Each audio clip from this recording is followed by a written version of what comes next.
wumvishije ko mwizi ntambara zayo mu 23 hari amafriza yafatiwemo imibiri y'abantu, ibyo bakeka ko ari byo bimotiva kwicwa kw'abantu benshi muri ya bice birimo intambara mu burasirazuba bwa Kongo za Rucuru na Masisi, ko hari ibyafashwe birimo ingingo z'abantu, byumvikana impyiko n'ibiki. Ibyo bikorwa gute?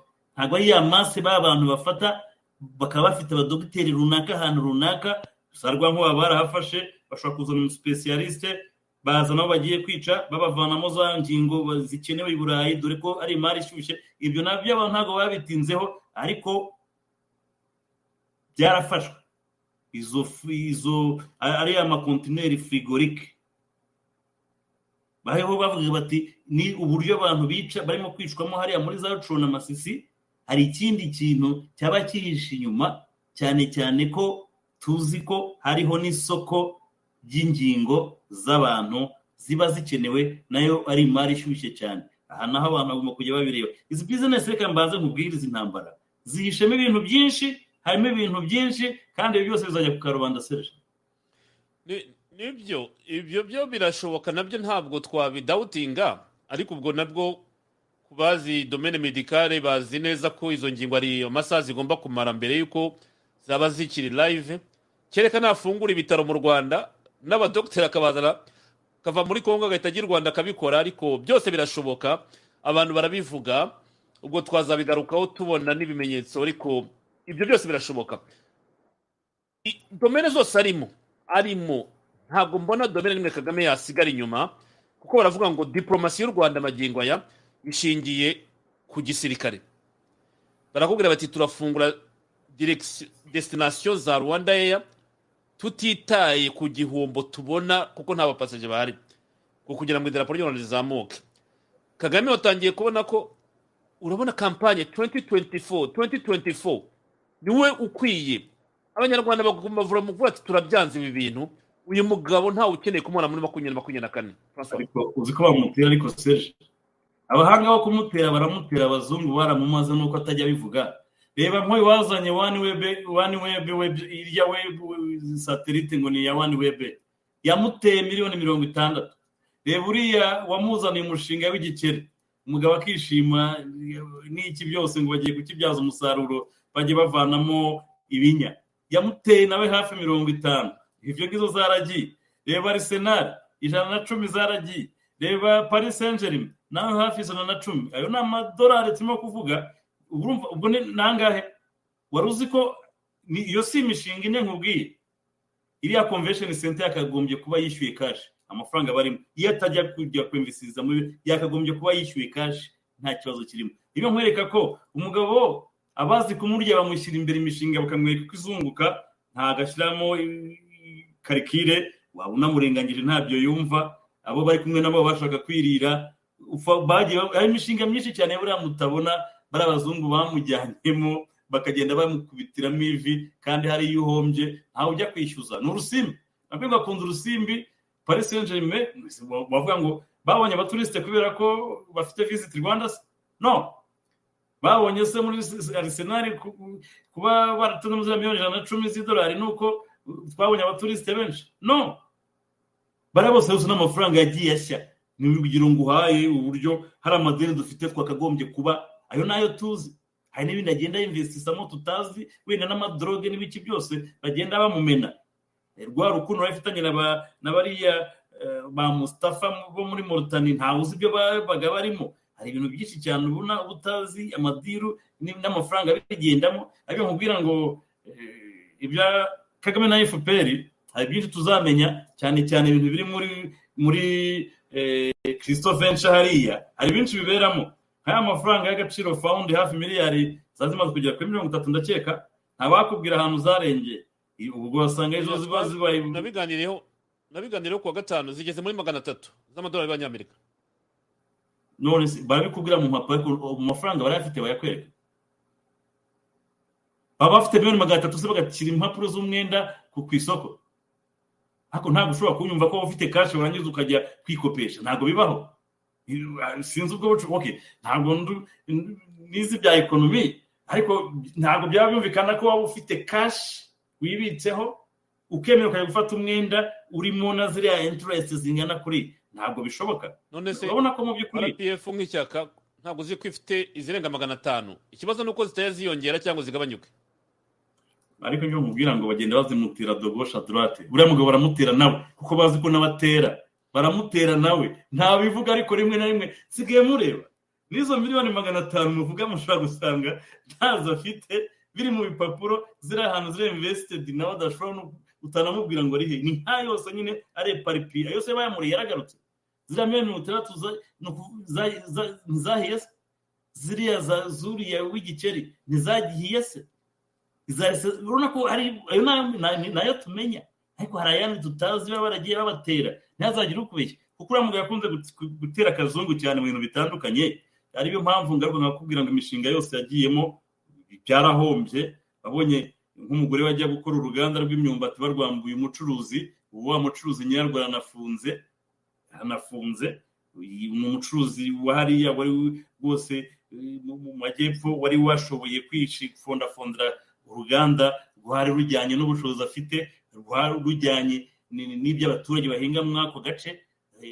Ba bandi bagenda bareba aho bihiye batutura tugabane, abagiye bongoreye umugore wa Kagame bati twabonye umushinga w'uruganda uriya turarumwaka turumodernize turwita urwacu. Batangira kujya bubaka uruganda rwa miliyari y'idolari ndakeka mw'icyo gihe miliyoni y'idolari bubaka uruganda batazi naho imyumbati zava. Uruganda rufite kapasite nini cyane batazi imyumbati zava, rumaze kuzura babura imyumbati, babuze imyumbati bajya kuzana imbuto muri Zimbabwe. Ubutaka bwo muri Zimbabwe nubwo mu Rwanda ubusharire si ubumwe, batera imyumbati igashora imizi. Bikwereka ko bariya abantu bahariya nta mishinga bagira uretse gutwara iy'abandi, nayo kandi ikabananira. Nicyo kibazo bafite. Wabonye nk'ungu mu bya transport nanabibayemo, wabonye ukuntu ibintu bimeze muri transport babyiroshyemo. Bari umuhungu wa Kagame ajyamo na za Rotiko, uriya Ngarambe nawe bamukubita ikora mu mujyi ijya za Kanombe naye hose bya Yutong baragiye barabizanye. Seje ubu tuvugana amakuru ngumye kubona ngo bisi zose mubona abantu baheze ku mihanda, ujya gutega bisi saa 12 ukava saa 6 z'ijoro, bya Yutong byose na za Rotiko ibyinshi biparitse hariya ku Murindi, ibindi Kicukiro ya Nyanza hariya byaraparitse. Kubera iki? Ntibakora service, barakama gusa bishyira mu mifuka yabo mu za account zabo, bitwarira. Ariko uribuka kera bikiri mu bantu umuntu w'Inyamirambo agenda agafata ideni agashyiramo bisenye kubera ko agomba kwishyura iryo deni yaryaga anishyura amadeni. Barabagabo bagakamura kugeza igihe baziparitse. Niba mbeshya abantu batuye bari i Kigali aka kanya batubwire bya bisi byatwaraga abantu ntabwo biparitse ku Murindi, ibi ntibiparitse hariya Kicukiro Nyanza Kicukiro. Abantu barabizi kubera iki? Byavuye mu muhanda. Ejo bundi bari bavuze ngo bagiye kuza andi mabisi 300. Serge gisekeje bimwe wa mu minisitiri yabwiye Kagame yibarishijwe ku bijyanye na transport ngo icyo kibazo ngo rwose amezi 6 turagikemura, ngo hari bisi 300 zigiye kuza. Serge haje bisi. Bikwereka ko ibya hariya hari igihe nyambireba gusa abagabo bafite amafaranga n'ibyo mu mutwe ntacyo bagira, batwara imishinga y'abandi badashoboye, bamara kuyicekamo ikabananira. Kandi rero kugira ngo azongere babirorantise ntabwo bishoboka. Ntabwo ushobora kubona igihugu kikapitaliza ibintu byose kugeza ku mumotari. Abamotari benshi babonye ko bashaka kuzagivinga up bakava mu bumotari. Kubera iki? Kubera icyo kibazo cy'uko ibintu byose bashaka kubikontorora aribo. Ntabwo bibaho. Nibwo bukene urimo kubona, ni nacyo kibazo bazahura nacyo, kuko FPR yihaye gucuruza kugira ngo igomba gucuruza urusenda n'ubugoro. Bwa bugoro bw'abakecuru uzi bagomba kubucuruza. Ni ikibazo ubona ko gikomeye cyane, aho ubona ishyaka rimanuka rikagira hasi banyonyuza, ukabona rwose ba bantu bajyaga bicukurira nk'imicanga bayirirwa bapakira amakamyo, aho hose bakoronera abajenerali barahajagajaza nibo bahafite ibintu bita ngo ni ngari. Rero iyo ngari niyo yogoje ibintu byose. Serge gamubwire impamvu nakwereka ngo kiriya gihugu cyapfuye muri kwe zose, muri kona zose, kukigangahura no kongera kukizamura no kukirorantisa ntabwo bizakunda, kereka Kagame n'iriya systeme niba stepping down hakajyaho abantu bafite viziyo yo kongera kuzamura igihugu, sino ibyo batakoze ntabyo bategereje kuzongera gukora, kuko byose birimo birabapfana. Mu mavuriro amadispenseri menshi arimo arafunga, murimo murabibona. Kubera iki? Nta miti, nta baganga. Mu mashuri ibigo urimo ayibona, bamwe ntibakigaburira abanyeshuri bitwara inkwi bagira gute. Ibi byose murimo murabibona, bikwereka ko se ni iki kigenda. Nongere nkopinge muzehe Mpyisi ati se bana ba mama, ni iki kigenda mu Rwanda?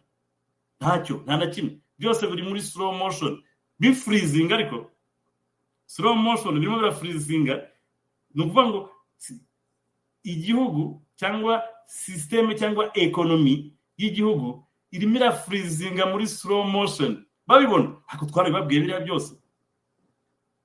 Hari igihe wibeshya ngo utwaye business y'umuntu, wibeshya kuzayirantabiliza. Ntabwo bishoboka.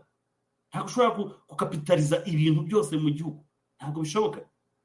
Ako ni agatsiko k'abantu bakeya bagumye banyunyuza nyine benjoyingamo. N'ibyo nkubwira, nubwo wumva bajyana mu birombiyo yose, bajyana abacakara, abana ba rubanda bo kujya kwirwa bacukura cyangwa barinze ibyo birombe, ariko ayo bahembwa seje n'ubundi ku mishahara yabo hajya hangahe ntayo.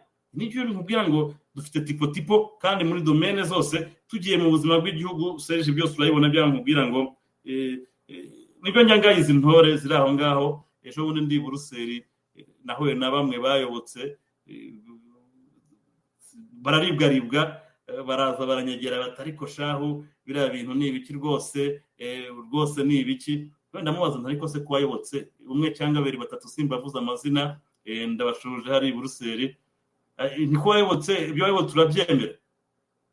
Kangondo baratwara abaturage ingo 1600, bagabatwara ubutaka, bakabatwasenyera amazu yabo, mu gihe igihugu cyari cyarashatse inguzanyo, cyarashatse imfashanyo yo kwimura bari abaturage miliyari hafi 60 zari zaraje zagera i Kigali. Bagahita bavuga ati twari dufite umushinga wahagaze, turabatwara mu apartment hariya, tuzi neza ko azabananira kandi batahagurisha bakazavamo bakijyana, akabananira. Hano tuhafatira ubusa tunabacuruzeho. Ni ukuvuga ngo ya mafaranga yaragenewe abaturage bayahaye wa wundi ufite projet ya fairinze, kugira ngo babandi bave hariya batishyuwe, babe nk'abacumbikiwe hariya, bazi neza ko ubuzima buzabananira, kuba n'abaturage badashobora kwigondera gaze, badashobora kwigondera amazi n'amashanyarazi, kandi badashobora kuba hariya ahantu batajya gushabika, kandi barangiza bakabaca mu kuzunguza babizi neza ko bizabananira, bakirukanka udashobora kuhagurisha. Ibyo byose nicyo twita apartheid barimo kubaka muri iki gihugu kandi bubatse. Ariyo mpamvu nkubwira ngo mu gihugu hajemo ibihugu bibiri. Hari agahugu gatoya kaba gashize,